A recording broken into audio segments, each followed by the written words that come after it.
tak a ostaneš macher na klasiku.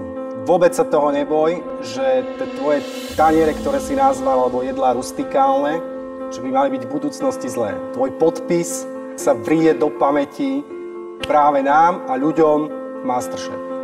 Chcel by som sa poďakovať, že som spoznal kopu mladých ľudí tu že som spoznal super porotu a som šťastný, že som postúpil do 3. miesta.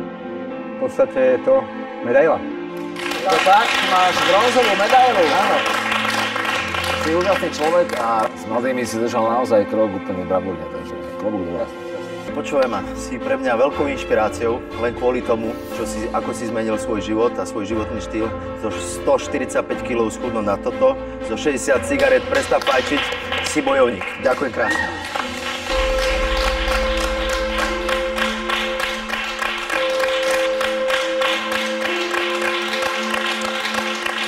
Bojujte, bojujte, ahojte.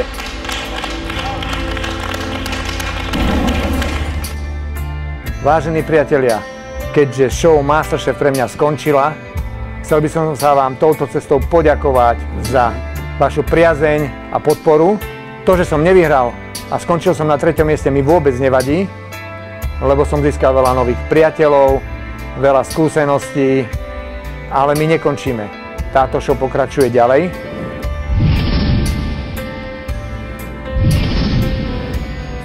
A sledujte ma na mojej novej stránke, kde mám pre vás veľa prekvapení.